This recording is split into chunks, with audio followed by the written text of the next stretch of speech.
Why is it that the one who once said they loved us ends up being the one who hurts us the most? That question haunts not only those who've fallen into the arms of a narcissist, but also the hearts that once believed love could heal everything. At first, we don't believe it, we make excuses. We tell ourselves they're just stressed, they've been hurt, they just need more time. But as the emotional waves crash again and again, a cold truth begins to surface. The more we love, the more we get hurt. Each time we offer affection, they respond with coldness. Each time we reach out with empathy, they throw accusations. Each time we open our heart, they use it as a weapon to control us. And in the stillness of the night, we whisper to ourselves, why do they hurt the very person who loves them most? The answer doesn't lie in the present, it lies deep in the unconscious, in the wounded child who never learned what love truly was. To a narcissist, love is not a sanctuary. Love is a mirror. And in that mirror, they see everything they've been running from their entire life. When you love them, when you look at them with unconditional eyes, your gaze becomes the reflection, and in that reflection, they no longer see an adult. They see a weak, abandoned, humiliated child. Your light shines into the place they've buried the deepest, and they react like someone burned. They flinch, resist, attack. They hurt you first because in their unconscious mind, they believe that's the only way to avoid being hurt. Most narcissists weren't born cruel, they were born sensitive, sometimes even deeply empathetic. But that empathy was crushed in the wrong environment. When love comes with humiliation, when affection is mixed with control, when a parent's eyes carry more demands than tenderness, the child learns one lesson. Being myself is dangerous. So they build armor, a perfect mask, a false identity, a layer of power, charm, control, anything to avoid facing the fragile self within. Years go by and the mask fuses with their skin. They forget what's real and what's not. They believe admiration equals love and control equals safety. And when they grow up, that same wounded soul, still wearing the mask, begins searching for a love it never understood. Then you appear. You love them with sincerity they've never known how to receive. You don't love the mask, you love the human underneath it. But that's exactly what terrifies them, because in their world, truth is a threat. Truth exposes the lie, and when the mask falls, their entire defense system collapses. So they react as if they're on a battlefield. They attack your love to regain control. In psychology, this is called defensive reversal, when love becomes danger and distance becomes safety. They believe love means losing power, and losing power means dying. So they hurt you, not because they hate you, but because your love forces them to face the emptiness within their soul. Your gentleness makes them feel weak. Your patience reminds them of their brokenness. Your loyalty triggers their shame, and they can't stand it. They have to destroy love to protect their ego. They bite the hand that reaches out to them, because they know no other way to survive. That is the tragedy of the narcissist. They crave love more than anyone, yet fear it the most. They chase it like a thirsty wanderer in the desert and shatter it the moment it gets close. They live trapped in a cycle between longing and destruction, hunger and fear. Because in their mind, love equals danger, and safety only comes through control, even if it means controlling the one they love. Once you understand this, you begin to see more clearly. Their cruelty is not entirely personal, it's the echo of a war that never ended inside them. But understanding that doesn't mean you must stay. You don't need to become the mirror for their pain. Empathy doesn't require you to be their victim. Compassion is not sacrifice. You can see the wounded child within them and still choose to protect your own soul. Because real love isn't about saving someone from their darkness. Real love is about awakening the light within yourself. And sometimes the most loving act of all is walking away. so that the light has a chance to shine on the part of them still running from it. Behind every narcissist there is an unhealed child, a soul that once trembled before an adult's anger, that once held its breath in a house filled with shouting, that once learned to pretend to be fine just to be loved a little more. And when no one came to save that child, it created its own savior. The ego. That ego grew into a fortress built from illusions, lies, and the fear of being hurt again. It wore confidence like armor, charm like a mask, spoke smoothly, laughed at the right time, cried at the right place, all to hide one truth: it never felt safe. From an early age, that child learned that the world had no tolerance for weakness. When it cried, no one came. When it needed help, no one was there. And when it revealed its true feelings, all it received were looks of contempt or cold indifference. So it stopped seeking love and started seeking power, because if love couldn't protect it, control would. That was when the mask was born, the mask of perfection, of power, of the one who is never wrong, never loses, never feels weak. As they grew older, that mask fused with their identity. They no longer knew who they were without it. Every compliment, every admiring glance, every sign of obedience from others became the only fuel keeping them alive.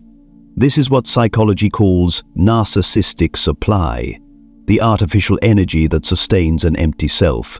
Without it, they collapse. When no one sees them, they fade. When no one admires them, they feel dead inside. Do you see? That child never really left. It just put on armor and stepped into the world, believing that if it could control everything, it would never be hurt again. It became the man who must always be right, the woman who must always be adored, the friend who must always be the center of attention. But behind that power lies unbearable fear. The fear of being abandoned, forgotten, or forced to face themselves. That's why they don't love to connect. They love to control. In their mind, love is not a sanctuary where two souls rest together. It's a battle for emotional dominance. They cannot stand the idea of someone else touching their fragile core, so they must always be the one in control, the one who decides, manipulates, and commands your emotions. They charm you, claim you, make you believe you're special, and slowly, piece by piece, they drain your light until you become a reflection of their own shadow. That is not love, it's a survival system built from fear. To them, real love means exposure, and exposure means danger. So they love strategically, with logic and tactics. They give gifts not to share joy, but to keep you within their orbit. They speak sweetly not because they feel it, but because they know that's what you need to hear. In their world, love is a game of strategy. Whoever controls the other's emotions wins. The inner world of a narcissist runs on a distorted belief. If I don't control, I'll be destroyed. That's why when you approach them with sincerity, they don't know how to respond except with defense. They see kindness as threat, empathy as manipulation, and honesty as attack. And because they cannot stand being seen for who they truly are, they strike first. You think they are strong, but in truth, they're trembling behind the wall they built. You think they control you, but in reality, they are controlled by their own fear. They live in a prison of their own ego, holding the key, yet never knowing how to open the door. They control others just to avoid being controlled by their emotions. That's why they never admit they're wrong, never show weakness, never truly apologize, because to apologize is to admit fault. And admitting fault means giving others the power to hurt them. To them, being wrong means being rejected, and rejection is the primal fear they've spent their entire life running from.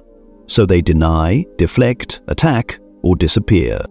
What they don't realize is that every time they manipulate others to keep control, they lose another piece of their soul. They don't understand that control is born from weakness. They believe they're winning, but they're losing the most important battle, the one within themselves. They've lost the ability to connect, to feel, to love. And that is the tragedy. The child who once only wanted to be loved has become the destroyer of every love that comes near. They don't know how to receive affection, so they turn it into a game of power. They don't know how to face their fear, so they weaponize it. They don't know how to heal, so they spread their pain. They love, but their love carries the scent of control, calculation, and defense. If you've ever loved someone like this, understand this. You cannot save that child with your love, because your love will only awaken their wound, and they will fight it with everything they have. The only thing you can do is see through the mask and recognize the truth. They don't need you to love them. They need you to help maintain their illusion of strength. And when you stop playing that role, the mask begins to crack.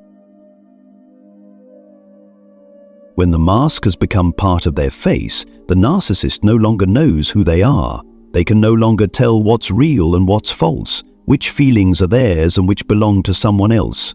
Their soul becomes a dark room full of mirrors, where every reflection is distorted.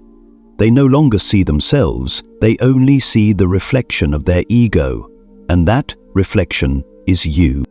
You become the living mirror, the one chosen or condemned to reflect back to them every part of themselves they cannot face. This process in psychoanalysis is called projection. It's when a person throws their inner shadow outward to avoid confronting it within. And in this game, you become the vessel for everything they deny, their weakness, fear, insecurity, jealousy, and guilt. When you love them, you touch the wounds they've been trying to deny. When you understand them, they feel exposed. When you are gentle, they feel small. And unable to bear that feeling, they invert reality. They turn you, the one who loves them, into the one who's wrong. They pour onto you the emotions they refuse to face. If they feel insecure, they accuse you of jealousy. If they feel weak, they claim your control. If they cheat, they suspect you of betrayal. This is emotional inversion, the process by which they twist reality to protect the illusion of their own perfection. You start to feel confused. You wonder if maybe you really are too sensitive, too demanding, not good enough. That's when the projection succeeds. They've made you believe their story. You begin carrying their darkness, feeling their shame, suffering for what isn't yours. While you're busy questioning yourself, they feel relief, because for a moment the darkness has been pushed outside of them. It's not pure malice, it's ego survival. They must expel the pain somehow, no matter the cost, no matter who gets hurt. Inside them lies a bottomless pit of shame and worthlessness. They cannot bear to sit with it. They need someone to contain it for them, and that someone is always the person who loves them most. When you react, when you cry, when you rage, when you try to prove you're not what they say, you unknowingly confirm their belief that they're right. They read your emotions as proof of the guilt they've projected onto you. They need your reaction to validate their version of reality, and so the cycle continues. They wound you, you react, they feel justified, and they hurt you again to maintain their fragile sense of control. But beneath all of this behavior lies their greatest fear, the fear of being exposed. If the mirror you were to shatter, if you stopped believing them, if you looked at them with fearless eyes, their entire world would collapse. Because a narcissist doesn't live in reality, they live in reflection.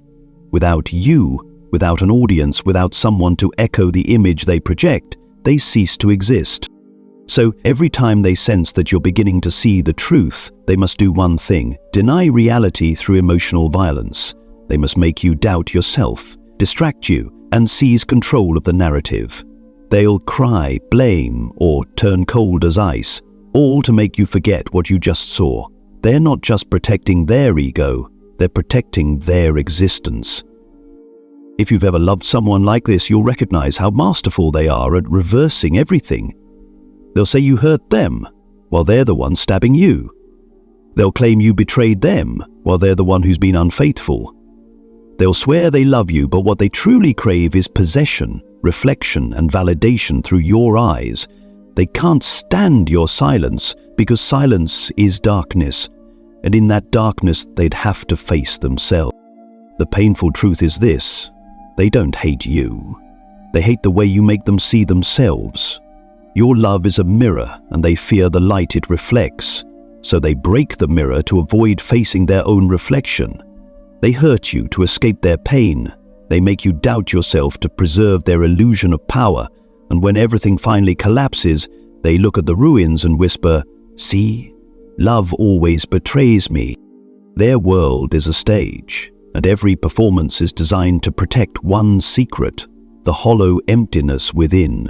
But what terrifies them even more than emptiness is the awareness of it, and so they'll do anything, even destroy the one who loves them most, to avoid feeling that emptiness. Once you understand this, you stop asking, "Why did they do this to me?" Because the truth is, they didn't. They were doing it to themselves. You just happened to stand in the wrong place at the wrong time, in the middle of their own self-destruction. Nothing controls a narcissist more powerfully than shame. It's the emotion they never dare to name, yet it drives every outburst, every manipulation, every act of control. It is the root of everything. Deep inside their soul, there's still a voice echoing from childhood. "You're not good enough. You don't deserve to be loved." That voice never disappears. It's only buried under a shell of confidence and control, and whenever someone gets close enough to touch it, they lose control. To them, shame is like acid. It corrodes them from within, making it unbearable to live inside their own skin. But instead of feeling it, they learn to throw it outward. They turn their shame into anger, domination, and attack. Every time you make them feel weak, they punish you because you've awakened the feeling they fear most, the feeling of being small and powerless. And so they fall into a deadly loop of shame and denial. They hurt you. For a brief moment they feel guilty, then instantly deny it by blaming you.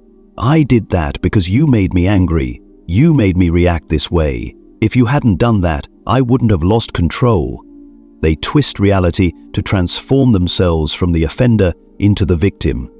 And in that moment, their shame quiets down.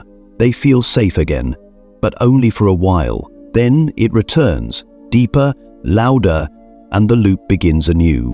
When you love a narcissist, you eventually realize that everything they do follows an unconscious ritual.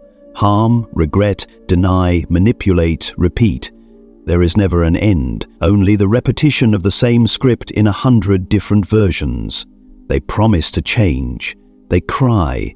They speak words so sincere you want to believe them, but the moment you do, they repeat the cycle. Because they can't stop, they cannot survive facing real guilt. Real guilt makes them feel worthless.